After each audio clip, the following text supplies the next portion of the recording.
Et moteur, s'il vous plaît. On dit qu'il n'y a pas plus froid qu'une caméra. Moi, j'ajouterais le robot à la caméra quand même. Parce que le robot, alors inerte, hein, parce qu'il bougeait, hein, mais quand il était totalement inerte, c'est très très froid. Ça fait un peu bizarre, parce qu'on n'a pas l'habitude de lire un scénario comme ça, où ça se passe dans deux pays différents, et en même temps, c'est des personnes qui ont l'air hyper proches. Gordon et Ayusha, on a l'impression qu'ils sont tout le temps ensemble pendant tout le film, alors qu'ils sont à des milliers de kilomètres. Donc on a un peu de mal à... J'ai eu un peu de mal à visualiser, moi, au début. Et en fait, c'est un très très beau scénario. Je crois que, en fait, pendant tout le scénario, j'avais envie de savoir la suite, et je m'attendais pas du tout à ça, et c'était une super bonne surprise. Ayusha, c'est une fille très intelligente, parce qu'elle est bilingue, déjà, donc ça c'est important, ça veut dire qu'elle est très ouverte d'esprit. Donc ça, de partir de ça, c'est hyper important parce que je pense que c'est son trait de caractère principal. Elle est intelligente, futée et très ouverte d'esprit. Donc déjà, je suis partie de là.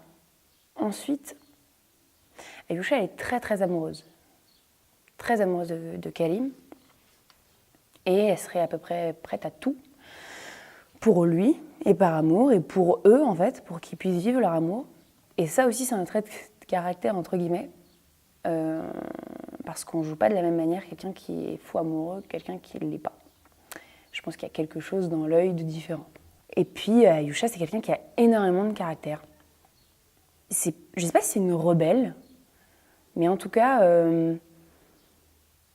pour vivre sa vie telle qu'elle l'entend,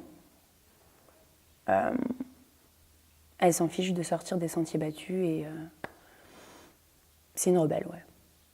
Donc le point commun que je peux avoir avec Ayusha, c'est vrai que c'est peut-être ce caractère. De ne pas avoir peur de dire non. Elle n'a pas peur de dire non, même parfois à des choses très compliquées, comme à sa famille, non aux traditions. C'est très très difficile de dire non aux traditions quand on est plongé dedans et qu'on vit avec tout le temps. Donc moi, c'est pas quelque chose que je connais, évidemment, parce que je suis pas plongée dans les traditions comme Ayusha, mais je pense que c'est un point commun que j'ai avec elle. C'est que je sais dire non. Et du coup, ouais, de savoir dire non, ça veut dire aussi qu'on est libre. Et que son libre arbitre est plus important que tout le reste, en fait. Et qu'on ne se laissera jamais dicter ce qu'on doit faire. Et c'est vrai que c'est un point commun que je dois avoir avec Ayusha, ça. Et je crois que ça m'était jamais arrivé de travailler avec une équipe binationale, puisque là, on est donc une équipe canadienne et une équipe marocaine. Et c'est génial. Franchement, chacun... Enfin, parce que c'est vraiment des cultures bien différentes. Et du coup, les deux équipes sont hyper complémentaires. Et même au niveau de l'ambiance, c'est plaisant d'entendre deux langues tous les jours. C'est plaisant d'entendre silence, on tourne en français, puis en arabe, même parfois en anglais. Sans hésiter, la chose pour laquelle j'avais le plus d'appréhension, c'était la langue. Parce que de faire tout un tournage en arabe... L'anglais, ça allait, mais tout en arabe. Moi qui comprends très très bien l'arabe, je le lis, je l'écris, je le comprends parfaitement. Mais j'ai toujours pris l'habitude de répondre en français quand on me parle en arabe. Du coup, je ne parle pas. Et enfin, du moins très très mal. Et là, c'était un vrai défi de devoir parler tous les jours en arabe sur ce film. Et surtout quand des scènes sont rajoutées à la dernière minute et qu'il faut apprendre la langue vite. Mais en fait, je suis contente. Parce qu'avant ce tournage, j'étais sûre que je ne serais pas capable d'enchaîner plusieurs phrases en arabe. Et ce tournage, il me sert à ça. À me dire que même si je pensais que c'était impossible, bah, je le fais.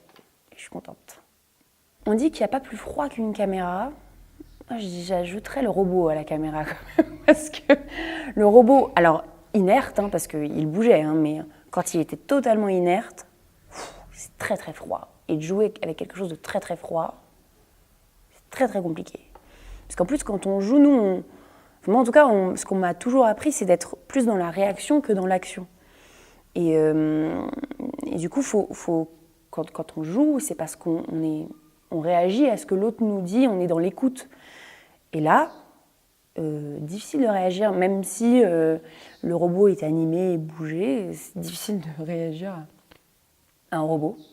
Donc ça, c'était vraiment très très compliqué. Et j'ai tout de suite senti que ça serait hyper agréable de travailler avec Kim. C'est bizarre, mais c'est quelqu'un qui en même temps sait vraiment ce qu'il veut, et en même temps est vraiment à l'écoute aussi de ce que vous pouvez dire. Il n'est pas fermé aux propositions. Il a le tournage intelligent. Et puis, Kim, moi, ce qui m'étonne encore aujourd'hui, ce qui m'étonne toujours, c'est qu'il est calme. Il s'énerve jamais. Il peut y avoir des problèmes de dernière minute. Il va demander un truc et puis ça fonctionne pas. Et puis on va lui dire, en fait, c'est pas possible. Et ben, c'est pas grave, on fera du mieux qu'on peut, mais il s'énervera jamais. Et ça, c'est vraiment important parce que un réalisateur qui s'énerve sur un tournage, c'est la mauvaise ambiance assurée. Et du coup, l'ambiance du tournage est à l'image de Kim, c'est-à-dire de bonne humeur.